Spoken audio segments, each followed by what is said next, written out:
بسم اللہ الرحمن الرحیم۔ اللہ تبارک و تعالیٰ کے نام سے ابتدا کرتا ہوں جو بہت مہربان اور نہایت رحم والا ہے۔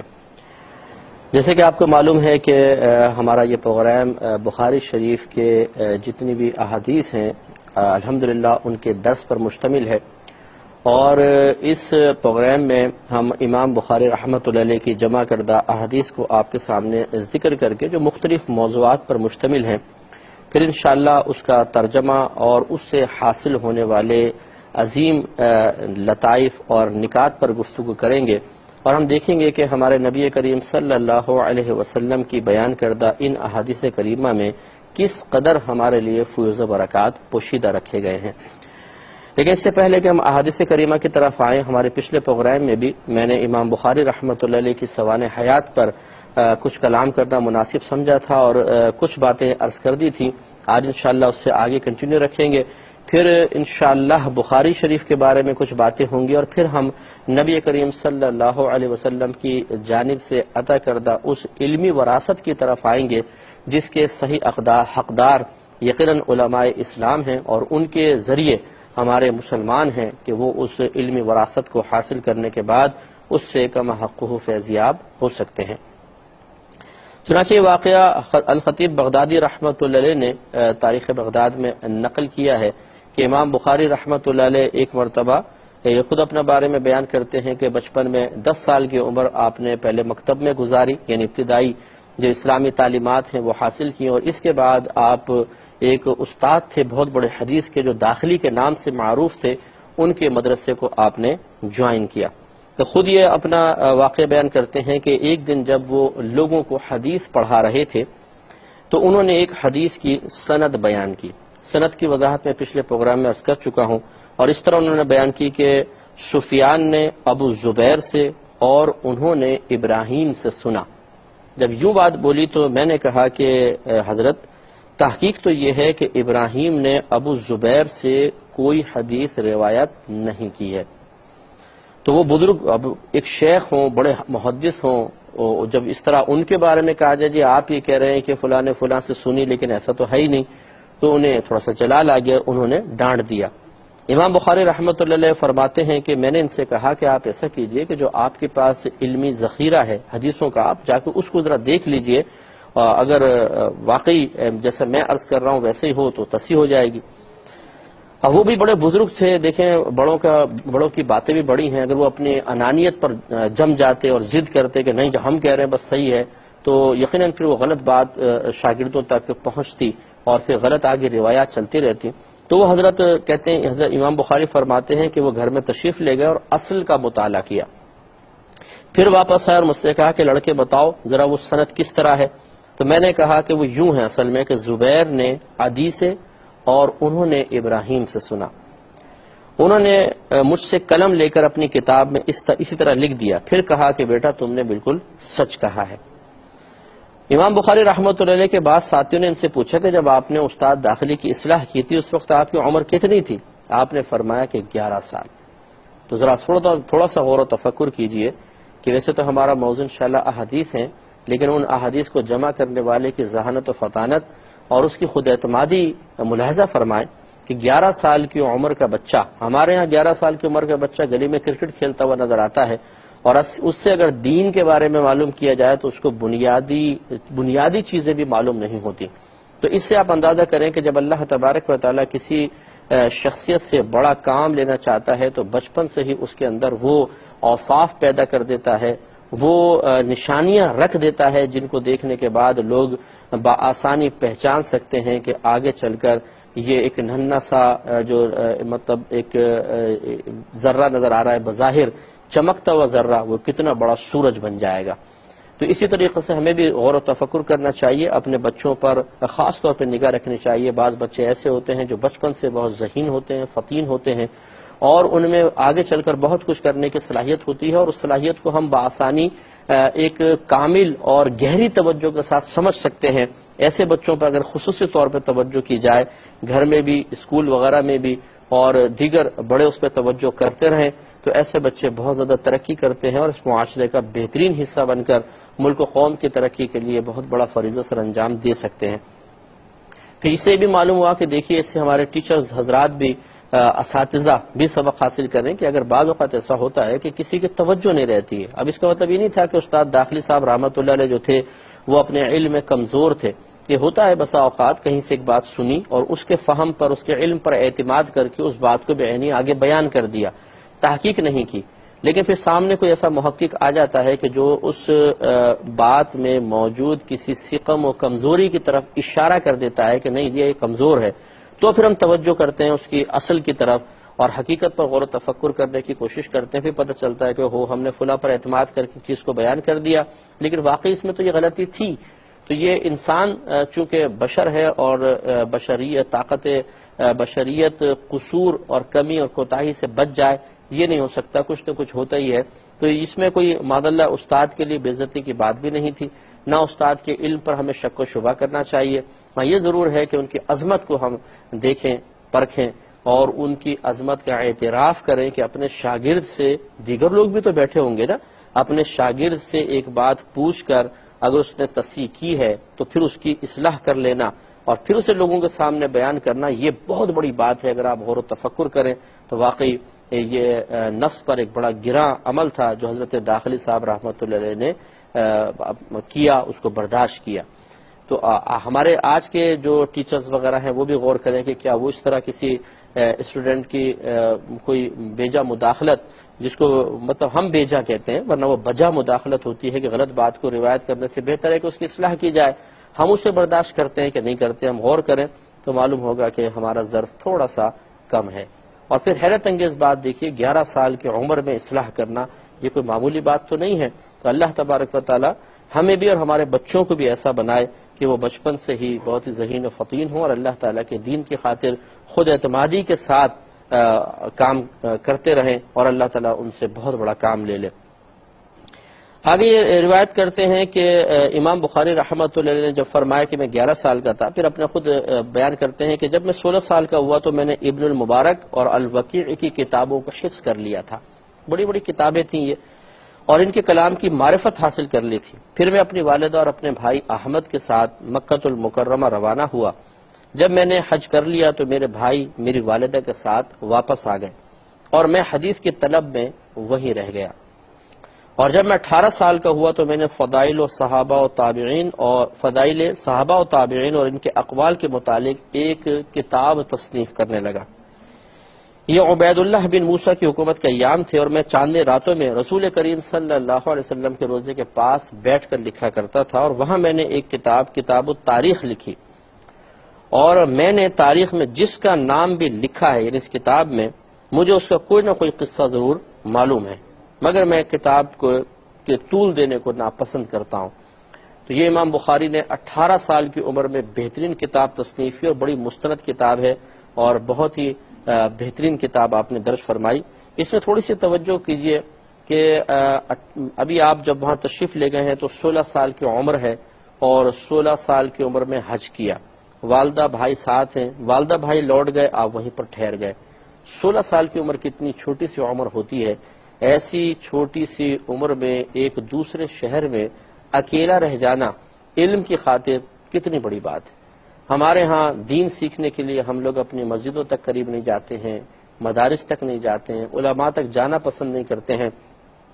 بچہ ہاں دنیاوی تعلیم حاصل کرنے کے لیے جہاں بھی چلا جائے بعض اوقات اس کی جدائی کو برداشت کر لیا جاتا ہے اس کے دنیاوی مستقبل کی خاطر, لیکن اپنے بچے کے اخروی مستقبل کی خاطر دین سیکھنے کے لیے اسے اپنے سے جدا نہیں کرتے ہیں. نہیں بیٹا یہ سیکھ لو, بس دور نہیں جانا ہے. تو اس طریقے سے ذرا غور و تفکر کریں کہ ہمارے بزرگوں نے ایسے ہی تو نام نہیں پیدا کر لیا, انہوں نے بڑی قربانیاں دی ہیں اس دین کی خاطر.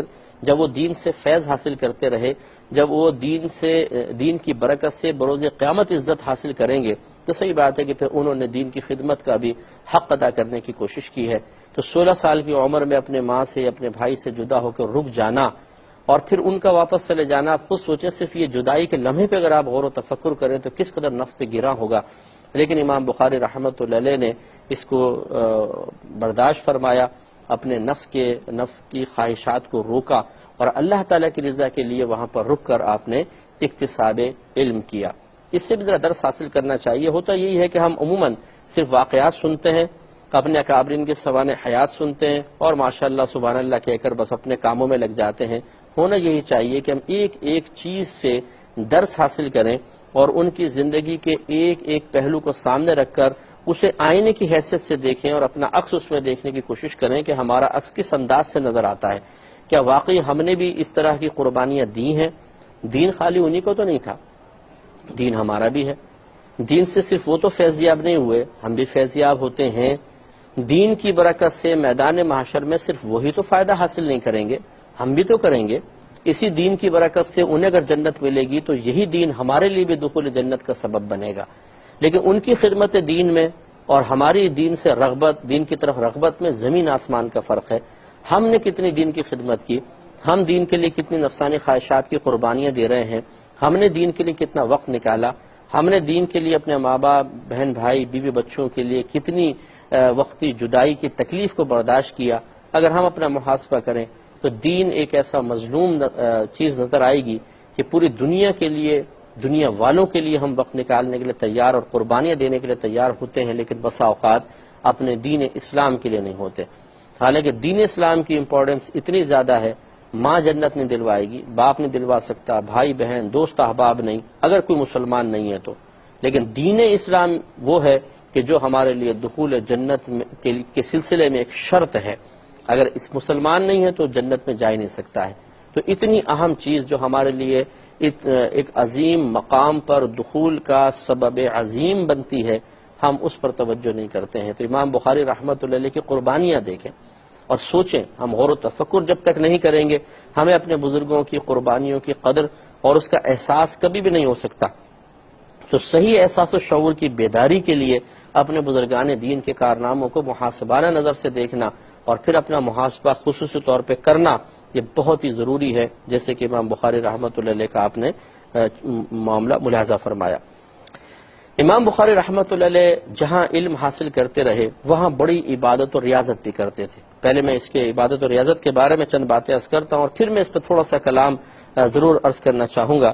الخطیب بغدادی رحمۃ اللہ علیہ لکھتے ہیں کہ مصباح بن سعید بیان کرتے ہیں کہ محمد بن اسماعیل بخاری کے اصحاب ماہ رمضان میں پہلی شب میں ان کے پاس جمع ہو جاتے تھے، آپ کے ساتھی وغیرہ، اور امام بخاری رحمۃ اللہ علیہ ان کو نماز پڑھاتے اور ہر رکعت میں 20 آیات پڑھتے، یہاں تک کہ قرآن مجید ختم کر لیا کرتے تھے۔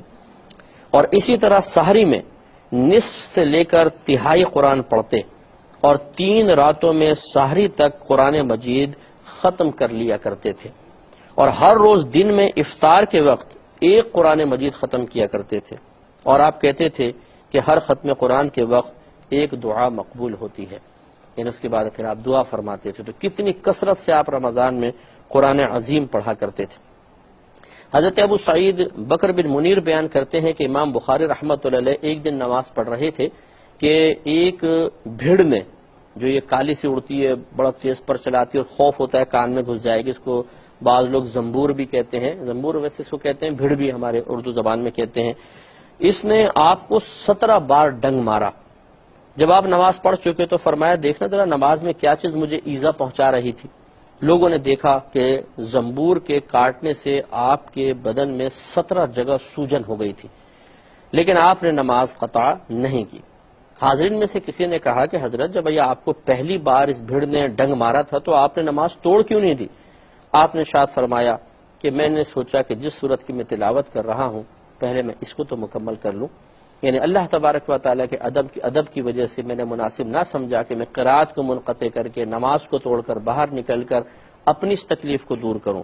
حالانکہ جائز تھا آپ کے لیے، لیکن امام بخاری رحمۃ اللہ علیہ اسی طرح نماز ادا کرتے رہے۔ اس سے معلوم ہوا کہ آپ نہ صرف بہت زیادہ عبادت اور ریاضت کیا کرتے تھے بلکہ اللہ تبارک و تعالیٰ کا ادب اور احترام اور اللہ تعالیٰ کی طرف سے فرض کردہ عبادت کی بڑی تعظیم آپ کے قلب و ذہن میں تھی۔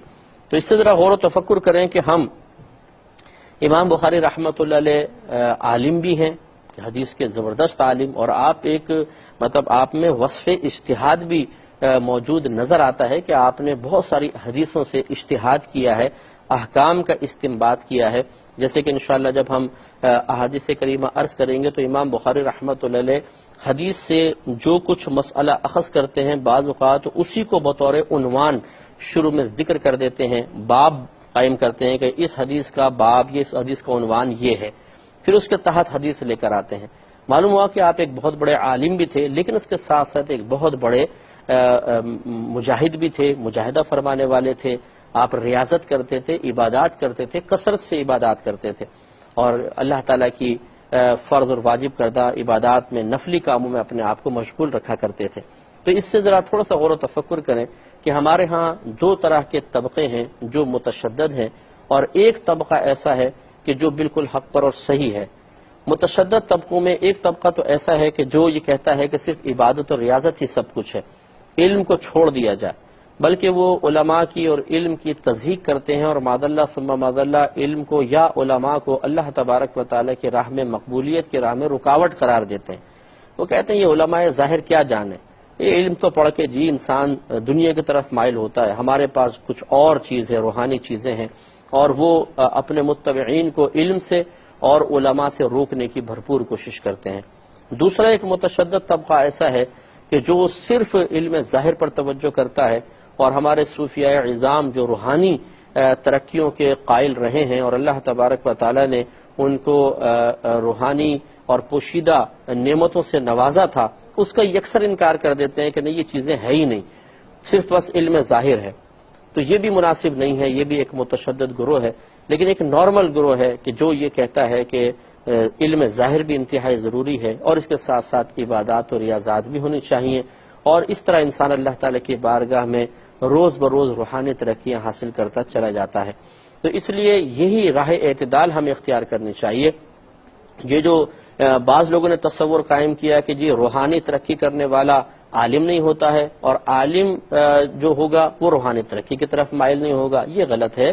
امام بخاری رحمۃ اللہ علیہ کی آپ علمی خدمات دیکھیں، آپ کا علمی مقام دیکھیں، وقار دیکھیں، اور پھر آپ کی روحانی ترقیاں دیکھیں. اب انشاءاللہ جیسے میں نبی کریم صلی اللہ علیہ وسلم کی بارگاہ میں آپ کی مقبولیت کے بارے میں ایک واقعہ عرض کروں گا، تو اس سے معلوم ہوا کہ ہمارے اکابرین علم کی طرف بھی مائل رہے اور عبادات و ریاضات کا دامن بھی تھام کر رکھا. یہ دونوں چیزیں لازم و ملزوم ہیں، تب کہیں جا کے انسان اللہ تعالیٰ کی بارگاہ میں کوئی مقام و مرتبہ حاصل کرتا ہے. لہٰذا اگر کوئی ایسے اشخاص آپ کو ملتے ہیں جو بولتے ہیں بس تھوڑی بہت عبادات کرو، ذکر الہی میں لگے رہو، علم کو چھوڑ دو، یا اگر کوئی ایسا کہتا ہے کہ صرف یہ ظاہری علم حاصل کرو اور اس قسم کے معاملات کو ترک کر دو، یہ دونوں حضرات میں ان کو یہ نہیں کہتا ہوں کہ 100% غلط ہیں، ان میں بعض باتیں درست بھی ہو سکتی ہیں، لیکن یہ تشدد کی راہ ہے. اور خیر الامور اوسطها، ہر معاملے میں درمیانہ راستہ اختیار کرنا سب سے بہتر ہوتا ہے، اور یہ ہمارے اکابرین کا طریقہ رہا ہے. اب کچھ باتیں امام بخاری رحمۃ اللہ علیہ کے سیرت اور کردار کے بارے میں ضرور میں عرض کروں گا. ابو سعید بکر بن منیر ہی بیان کرتے ہیں کہ امام بخاری کے پاس فروخت کرنے کے لیے کچھ سامان آیا. شام کو آپ کے پاس کچھ تاجر آئے اور 5000 درہم کے نفع پر وہ سامان خریدنا چاہا. امام بخاری رحمۃ اللہ علیہ نے فرمایا کہ میں تمہیں کل بتاؤں گا.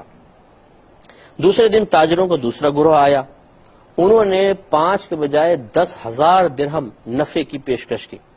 لیکن امام بخاری رحمۃ اللہ علیہ نے فرمایا کہ کل جو تاجر آئے تھے میں نے دل میں ان کو فروخت کرنے کی نیت کر لی تھی، اب میں 5,000 درہم کے نفع کی خاطر اپنی نیت کو بدلنا نہیں چاہتا. اب یہ دیکھیں یہ آپ کی دیانت ہے، یہ آپ کی سیرت ہے، کردار کتنا خوبصورت کردار ہے. اگرچہ شرعاً بھی آپ پہ کوئی واجب نہیں تھا کہ جب تک ایجاب و قبول نہیں ہوتا انسان کسی کو بھی دوسرے کو سودا بیچ سکتا ہے، لیکن یہ بڑی بات ہوتی ہے کہ انسان اپنے باطن، اپنی سوچ، اپنی نیت کو اہمیت دے کر نقصان برداشت کر لے. لیکن باضمیر لوگوں کا یہی کردار ہوتا ہے کہ آپ نے جب نیت کر لی کہ ٹھیک ہے میں 5,000 نفع دینے والے کو بیچوں گا تو انہی کو بیچا، پھر یہ نہیں کہ اپنی نیت کو بدل لیا. تو نیت کو بدلنا بعض اوقات یہ معیوب بھی ہوتا ہے، معتوب ہوتا ہے. انسان کو چاہیے کہ امام بخاری رحمۃ اللہ علیہ کے اس عمل و کردار سے بھی درس حاصل کرے. ہم تو نیت کیا، ہم تو قول پر بدل جاتے ہیں. ہم بعض اوقات کسی کو قول دیتے ہیں اور پھر اس کو تبدیل کر لیتے ہیں، یہ مناسب نہیں ہے. انشاءاللہ زندگی رہی تو امام بخاری رحمۃ اللہ علیہ کے سوانح حیات کے تذکرے کے ساتھ کل پھر آپ کی خدمت میں حاضری کا شرف حاصل ہوگا. آمین. اللہ تعالیٰ عمل کی توفیق عطا فرمائے.